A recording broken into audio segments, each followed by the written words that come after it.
Howdy everybody, this is Omar, your audio amigo, and welcome to the first episode of TWS Time. I finally feel confident enough to be able to tackle this extremely popular subset of the market, so let's go ahead and kick things off by paying attention to a middle child. These are the Moondrop MOCA. They are a true wireless stereo IEM from Moondrop. They sit smack dab in the middle of their lineup at $60 US, fitting neatly between the ultra budget space travel at $30 and the golden ages slash ultrasonic siblings at $90 US. Billed as the successor to the popular Neko Cake TWS, are the MOCA worth the upgrade from the space travel? Let's find out. Quick disclaimer, this unit for the MOCA is on loan from Apos Audio for review. Even though I don't get to keep these, I've gone ahead and activated the paid promotion feature here on YouTube anyway. I do these disclaimers because I believe in full transparency when there's potential bias besides my own personal taste at play. Thank you so much to Apos for loaning me this set, and thank you all for your support. Kicking things off with the unboxing experience. The box here, as you can see, is quite small, and if you think about it, there's really not much to package when it's a sort of self-contained unit like this. You basically get the MOCA themselves, a little bag with the other sets of ear tips. You get 3 total, and you get a USB A to C charging cable. Y'all know that I tend to like minimalistic packaging for things like this, and it doesn't need a ton of accessories, and it's already fully usable, so yeah, overall I like it. One thing that I will say is being limited to only 3 sizes of ear tips is standard, but for TWSs, I prefer to have a sort of 5-size system with the in-between sizes, especially if the unit has A and C like this one does. Getting a proper stable seal is very important for good noise canceling and just audio performance in general, and I feel like offering in-between sizes would help more users get a better fit. But honestly, that's a nitpick, and for a TWS of this price, this level of accessories is right in line and perfectly acceptable.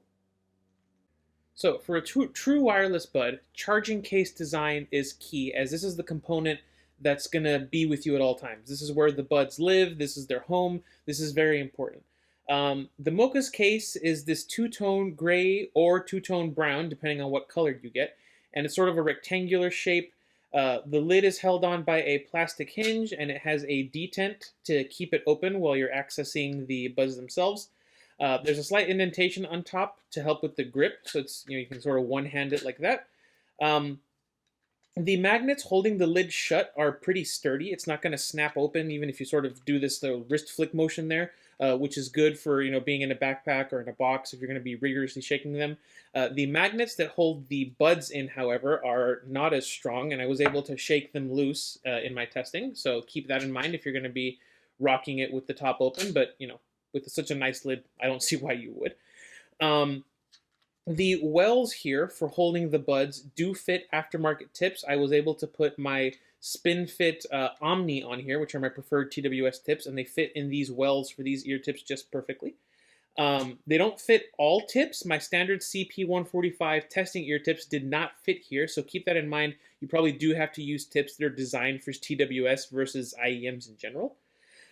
The front of the unit has those little LEDs here in this little recess. It's shaped kind of like a battery. Those are actually the charging LEDs. So when you plug this in, they'll light up from left to right, showing you state of charge. They also tell you if this unit is in pairing mode and other things that are listed in the manual. The bottom of the unit features the USB C port for charging, as well as a Bluetooth button, which I really, really like, because when I was testing these, I had to pair it to like 6-7 different devices. And having a button that just resets everything and lets you pair them to whatever device you have is really, really nice. On the back, you have a little lightning bolt icon because, yep, these do support wireless charging. Interestingly enough, the MOCA here and the new Honkai Star Rail Robin collab are the only Moondrop TWS buds to feature wireless charging. The feature is noticeably absent on the more expensive Golden Ages and the Moondrop Ultrasonic. While I typically am not a fan of wireless charging just because of the heat it can generate in batteries, I think that for TWS buds, it's a good feature. It's super easy to just keep a charging pad by the front door and leave them there.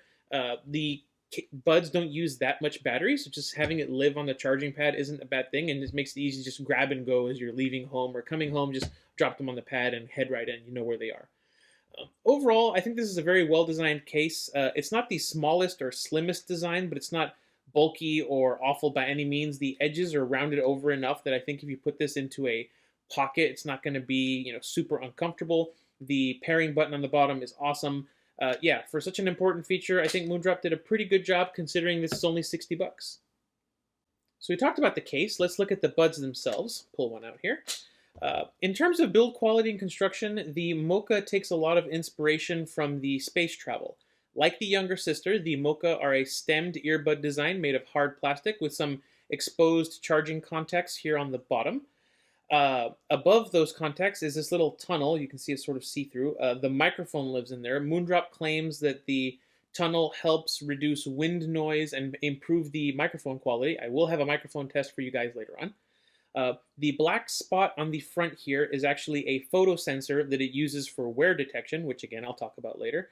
The nozzles here are oval in shape and feature a black metal grill on them, or sorry, black mesh grill on them. That helps protect from debris.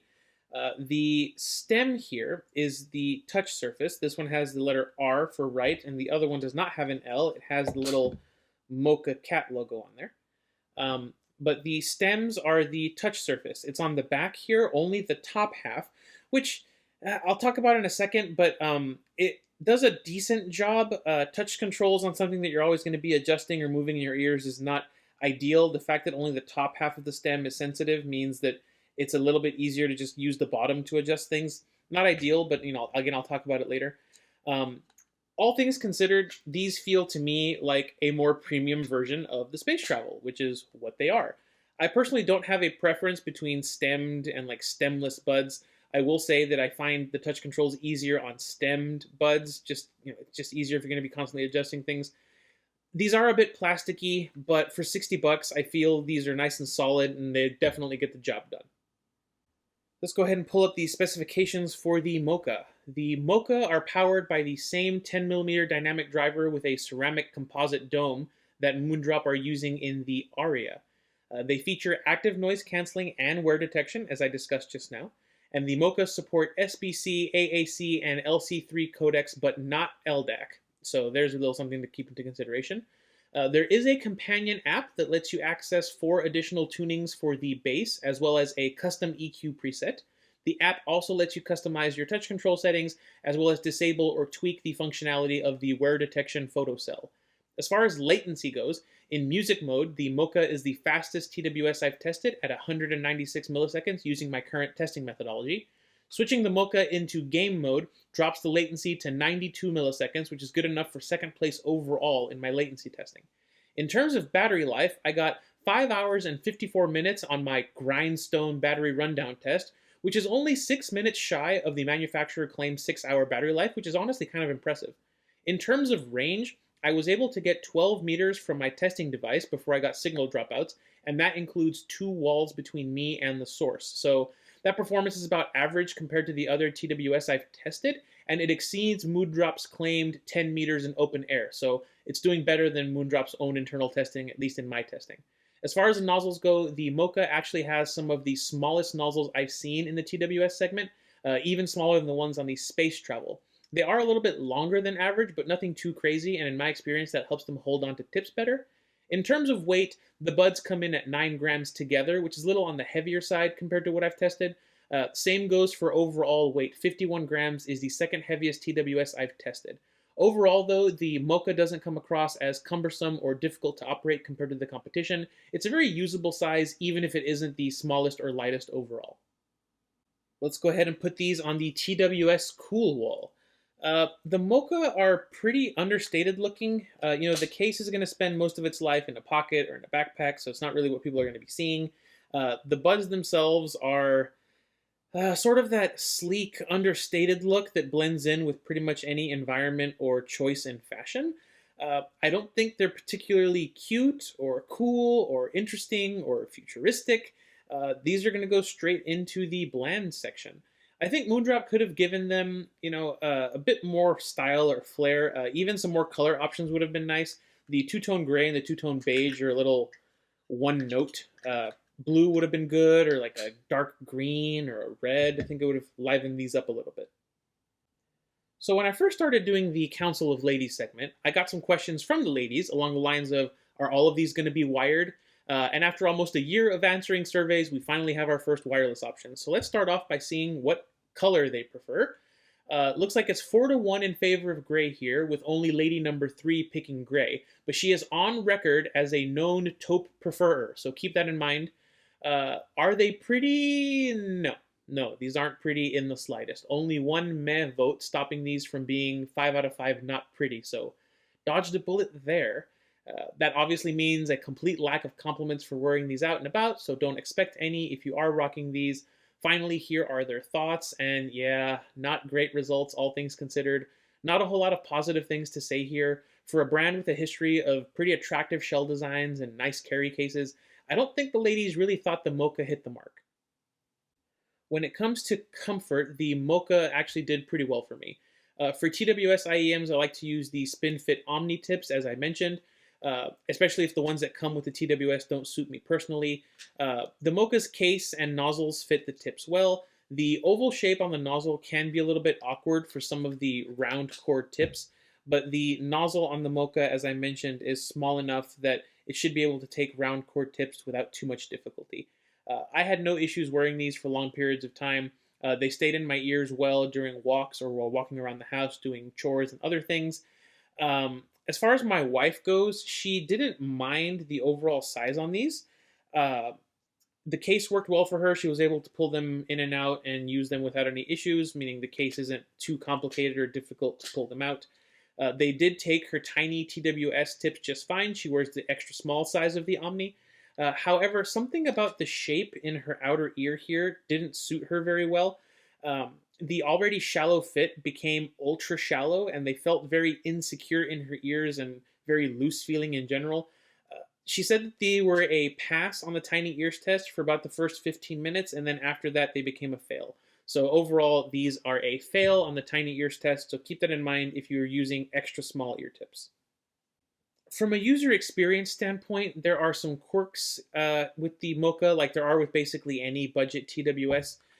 The touch panels, which I mentioned earlier, are only sensitive on sort of the top half here. That's fine from a handling perspective because I feel like you get used to adjusting them on the bottom. But for the first, several uses, I find myself sort of adjusting them like this and accidentally pausing or triggering controls or things here, switching the mode into ANC on accident. It's a common problem with all TWS that have touch controls, so I can't knock the MOCA too much for being tricky in this case. The other quirk I encountered was with the photo sensor. These are programmed from the factory where if you pull them out of your ear, it automatically pauses your music, and when you put it back in, it plays.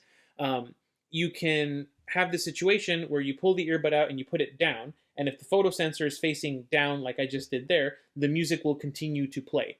So keep that in mind.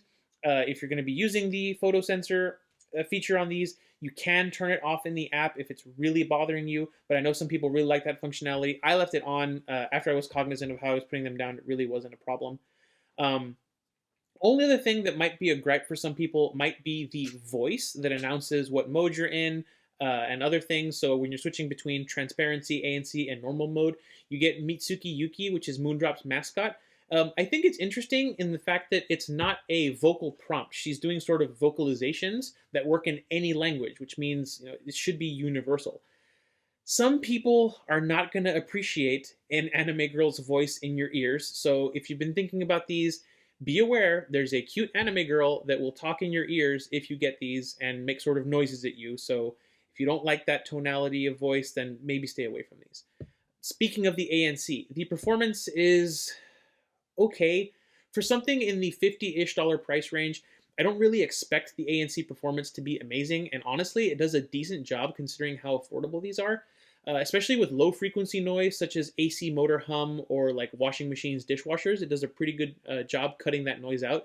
It does, however, struggle with higher pitch noises like vacuum cleaners, some fans, or coil whine from electronics. Overall, I don't really think the ANC is a killer feature here. It's more of a nice to have. I personally didn't end up using it much, but it was kind of nice to know it was there. The transparency mode is a thing. It could definitely use some improvement. It essentially works. It just feels very low quality in the terms of amplification from the microphones there. I found it easier just to take out a bud rather than rely on the transparency mode, especially with the auto pause feature. Finally, we have to talk about the Moondrop app, which is, let's just say it lacks in polish. It takes a minute or two to see the Mocha, even if it's already paired and playing music. The EQ settings on my unit produced some unexpected results, which I'll discuss in a minute. And while it was functional, I did encounter two hard crashes while using the app, one on iOS and one on my Android device. So I will say, while the app has improved from the original version that I used back, sometime last year, it still needs some additional development time to make it as refined as some of the competition's apps. Outside of that, the user experience was overall fine, and I had no real other oddities or complaints to report. Okay, so before we jump into the sound, I want to talk briefly about those EQ presets that I mentioned. You have 5 settings: the standard setting that comes out of the box. You have Ultra Bass, Pop, Monitor, and Classic. Classic and the standard sounded essentially identical to me, and looking at the graph that tracks, no matter how many times I reset the app or repaired the units, and I even updated the firmware on them, the Ultra Bass preset here actually reduces bass. It has less bass than the classic and the standard tunings. So yeah, if it's labeled Ultra Bass and actually doesn't increase the bass, that's kind of interesting. If it's intentional, I might change the name on that. I did most of my testing here in the Pop preset, as not only did it suit my preferences better, but as you'll see later on, it makes sense why I would have preferred that particular tuning. Just be aware, all the audio impressions that I'm about to talk about are with the Pop preset enabled, not the standard preset. The Pop preset has a 2 to 3 dB bass boost over the standard tuning, so just keep that in mind as we're going to talk about things. Speaking of bass boost, with the Pop preset, the Mocha has fun, punchy bass, is what I would say. Dead Mouse's There Might Be Coffee doesn't feel lacking at all when it comes to the bass quality here. The punchy bass notes on the low end have plenty of body to them, and there's decent amounts of rumble and pretty good slam with some of the higher frequency notes. It's the same story with bass guitar and drums. The groovy bass line and kick drums in Michael Jackson's Don't Stop Till You Get Enough are very authoritative. They have all of the emphasis and energy I expect them to have. The bass can be a little bit soft in terms of texture, but I find that to be the case with most TWS buds. The back volume of the driver has to contend with the amp, the electronics, and a whole bunch of other stuff, so it doesn't normally have the open air volume that it would have in like a normal wired IEM. Despite this, I did find the bass on the Mocha with the Pop preset to be fun, engaging, and overall good. The boosted bass didn't really impact the mid-range. It was a bit slight in terms of vocal impact. Male vocals and instruments were mostly tonally correct. They had good body to them. They didn't feel thin or wispy. The Red Hot Chili Peppers Under the Bridge sounded really nice on here. The guitars, vocals, and drums were all very easily separable. The vocals were ever so slightly warmer and a bit huskier in terms of tonality, which again I think suits that genre quite well. There was no masking or pushing back of instruments here. The overall separation was really good. As is typical of headphones that are tuned to Moondrop's VSDF target, the Mocha did actually really well with female vocals. Otto's Odo sounds really nice on these. Her vocals stand above the punchy bass, the electronic beats of the track. Her sharp pitch changes and sudden exclamations are recreated wonderfully with this set. I feel the mid-range in general is very well done, and you have that sort of Moondrop signature female vocal niceness happening. The upper mids and treble continue the trend of helping female vocals. The higher harmonics are very well represented, with no unnaturally long decay or overblown energy, making the vocal harmonics sound more focused than the fundamentals. Britney Spears is Toxic, and the echo on her voice in both ears sounds crisp, clean. There's no unnatural nasal tonality. There's no wispiness to the voices. The harmonics are overall very well represented here. In terms of instrument harmonics, the good news sort of continues, but I do feel that the Mocha is a bit subdued in the treble. This can be a great thing for treble-sensitive listeners, but I personally felt that the Mocha was a little bit lacking in the airiness for me. The cymbals and hi-hats on Fleetwood Mac's Dreams still sounded crisp, and they were still very clean, but the trailing edges felt like they were lacking a little bit of sizzle or sparkle. They just sound a tiny bit less energetic than I'm used to. It doesn't outright ruin the replay, and the energy and the majority of the cymbal harmonics are all very well represented. There's just a touch of airiness missing for my tastes, but outside of that, the upper mids and treble, again, are very well done overall. When it comes to technical performance, the bass boost helps the MOCA resolve low frequency events very well. The bass echo at the beginning of Steely Dan's Black Cow is still present, and it has great rumble to it, and the echo is very accurate sounding. I don't find the set lacking in lower end resolution at all, honestly, at least with the pop preset enabled. At the opposite end of the range, the MOCA has enough top-end energy and resolving ability for me to pick out the glasses and dishes in the background of the Take-Two version of Bill Evans' Waltz for Debbie. I was able to do that without too much difficulty. The lack of air didn't seem to impact the detail retrieval as much as I was expecting. The ARIA driver in here is a good one, and it's nice to see that the transformation into a wireless has not completely neutered the driver's resolving ability. Compared to the other TWS I've tested, this is easily near the top of the list in terms of technicalities. Granted, I haven't tested anything very expensive, but if I had to compare this to single driver wired IEMs, I would put it somewhere in the ballpark of the EW200 in terms of overall technical ability. When it comes to stereo separation and soundstage, the MOCA does pretty good. My usual Mediterranean Sundance test sounded well separated on the MOCA, nothing crazy open or super wide, but Paco and Al were in their own ears doing their own thing, and they were very easily distinguished, no sense of claustrophobia or closed-in nature to the sound. In terms of perceived 3D soundstage, the MOCA won't hold back well-mastered tracks, but they also won't elevate them. Stevie Wonder's As sounds like the drum kit is sort of all around you. You get cymbals in different ears, you have the toms and snares sort of filling in the space behind you. And while it doesn't push the sound further out, the MOCA doesn't sound what I would call constrained or locked in. Overall, compared to other TWS that I've tested, the soundstage and stereo separation on these is about average. So, in terms of general tuning, the MOCA comes off to me as a classic Moondrop VSDF-ish inspired IEM. In my experience with Moondrop's VSDF tunings, that basically means slightly boosted bass that doesn't really bleed into the mids too much, a vocal-focused upper mid range, and enough treble sparkle to push forward harmonics and detail without getting too fatiguing. I think of the VSDF tuning as a sort of warm, vocal-forward V-ish shape, and of the TWS that I've tested, only one sounds even similar to the MOCA. They're all sort of that consumerish sound with a couple of exceptions. I have that one here for comparison. There will be a big budget TWS roundup video coming quite soon. I just wrapped up all of my testing for that. It did take quite a while. But seeing as the MOCA is a good $20-30 more expensive than everything else in that video, I wanted to give it its own video since it doesn't quite fit in with the rest of the group in terms of price.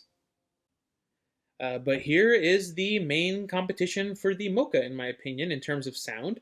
It is the Moondrop Space Travel, priced at $30, the little sister. In terms of user experience, the MOCA is certainly an upgrade over its little sister. First of all, the MOCA has a lid. That right away is an upgrade. It's going to keep dust and debris out of the case. It's especially important if you're going to be carrying this around in a pocket, especially if you're using tackier, stickier ear tips that collect dust really easily. You're going to spend a lot less time cleaning your ear tips on the MOCA than you are on the Space Travel. The buds are easier and quicker to deploy on the MOCA. You just open the case and pull them out, versus on the Space Travel, you have to kind of slide them up from the side there. Still easy if you're used to it. It's just, less thought required than doing it on the MOCA here. As I mentioned, the MOCA also has wireless charging, which is a great feature on true wireless buds for pure convenience reasons. It also has that Bluetooth button on the bottom, which the Space Travel does not have, which makes it easier for pairing or switching devices. The design of the buds themselves, as I mentioned earlier, is essentially identical. You can see them here. They're very, very similar. You can see the family resemblance is kind of uncanny here. They both have slightly different charging forks on the bottom. The similar design means that the comfort is near identical on these. The nozzles on the Space Travel, as I mentioned, are a little bit wider than on the MOCA. Let me pull this off. Come on. There you go. You can see how easy the things are to swap because the nozzles are a decent bit larger on the Space Travel than on the MOCA. The Space Travel also has a larger driver. The wider nozzles here weren't an issue for me. In terms of everyday usability, The Space Travel actually outperforms the MOCA in terms of battery life and Bluetooth range. Despite Moondrop claiming otherwise, honestly, I was actually really impressed with the Space Travel's performance in my battery and range tests. I was expecting it to, do worse than the MOCA. So if those are things that are very important to you, the Space Travel for a little bit less is maybe something you might want to look into. As far as microphones go, this is what they sound like compared to each other. As he achieved higher rank in the company, Sarnoff became interested in finding new applications for wireless technology.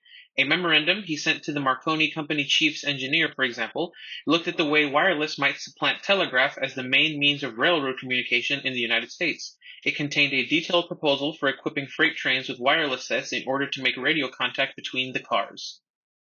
Another Sarnoff memo from the same period identified what was to turn out to be a far more significant commercial opportunity. Quote, I have in mind a plan of development which would make radio a household utility in the same sense as the piano or phonograph. The idea is to bring music into the house by wireless. The radio music box can be supplied with amplifying tubes and a loud-speaking telephone, all of which can be neatly mounted in one box. The box will be placed on a table in the parlor or living room, the switches set accordingly, and then transmitted music may be received. So those were the microphone tests. ANC performance, they both have ANC, is better on the MOCA, but not by a meaningful amount. I don't think ANC on either of these is what I would call excellent or amazing. Again, it's nice to have, and it's better than no ANC at all. The MOCA did do ever so slightly better, canceling out mid and higher frequency noise. I think it's down to the microphone on here being a bit better. But honestly, neither of these I would be buying purely for ANC performance. These are just music buds that have ANC as a sort of sometimes feature. The MOCA also have that photo sensor on them for the auto pause, which is another nice to have feature. In terms of sound, with the stock profiles, these two are very similar, with the main difference being that the MOCA are a little bit more vocal forward, while the Space Travel are airier and have a bit more of that treble sparkle that I felt the MOCA were missing out on. In their bass forward form, so the pop tuning on this and the bass head tuning on this, the Space Travel are a little bit cleaner in the mid-range and have more sub-bass rumble thanks to that 13mm driver, while the MOCA are a little bit punchier in the mid-bass and have those richer, warmer lower mids I was talking about. In terms of audio, since both of these are following the Moondrop VSDF tuning, they're extremely similar. You can clearly tell these are from the same company, tuned by the same people. The technical performance is honestly a little bit closer than you would think, but that's mostly down to the tuning. The driver in here is better than the driver in here, but the lack of airiness on here might hide a little bit of detail that's a bit more forward on these. These, like I said, these I think are a bit more technical than these, but because of the tuning, it's a lot closer than you would think, although I still think these do win. If cost is the primary factor for you in choosing a true wireless set, it's hard to argue with the value proposition that Space Travel offer for $30. If, however, wireless charging, a much better charging case, the auto pause photo sensor, and a better, if still unremarkable, ANC experience sound like upgrades that might be worth it, I think the MOCA is a pretty nice step up in terms of usability and features. All right, enough talking about the Space Travel. Let's break out the completely empty Audio Amigo arbitrary rating scale for TWS and see where the first subject on this list is going to wind up. I think the MOCA represents a good value in the market currently. ANC at $60 is a nice feature, even if it isn't the best implementation. The wireless charging is a nice draw for me personally for convenience terms, and I think that the pairing button on the bottom of these should be standard equipment on basically every true wireless set. The sound quality here is very solid, and the construction, while not perfect, feels appropriate for the price bracket. Yes, the Space Travel represent a better value for money if pure cheapness is what you're going for. But I will say, in my opinion, if you're going to be daily driving these buds every day outside of the home on the regular, I think the extra $20 that you spend on this over the Space Travel plus the $10 leather case is worth it. The lid on the MOCA's charging case is much better in terms of ease of use compared to the leather sort of flap on the Space Travel's case. And if you decide to say, I don't want to use that leather case on the Space Travel, save the $10 like I do, to keep the cool translucent plastic look. then you don't get a lid at all. And as I mentioned, that's not ideal for tackier ear tips and keeping dust out of your units. Wireless charging, I feel, is much more convenient for daily use on a true wireless set than having just a USB-C charger on the bottom.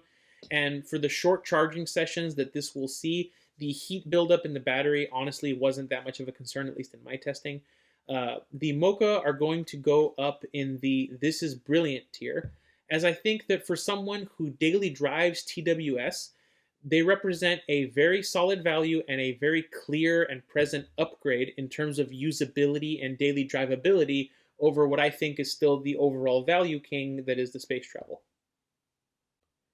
All right, so time for my recommendation.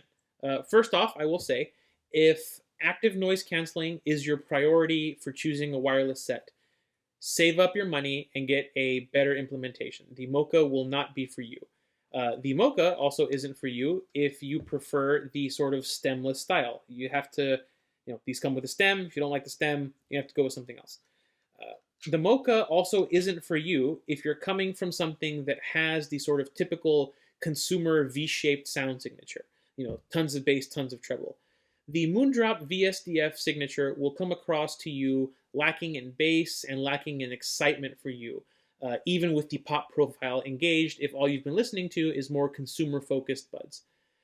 If, however, you are looking for a fully featured stemmed true wireless set with acceptable noise-canceling performance, nice quality of life features like the photo sensor and wireless charging, and you prefer a neutral sort of vocal forward sound, then the MOCA are a very, very solid choice. I will say, if you have the space travel and you love the sound but are ready for an upgrade, then the MOCA represent a good step up in terms of daily usability without completely changing the sound signature you're used to. I don't think there's any shame in upgrading from these to these if you really just want the better case and the wireless charging.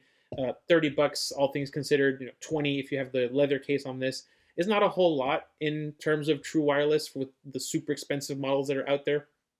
I also think this makes a pretty good starter TWS if your budget allows for this sort of investment.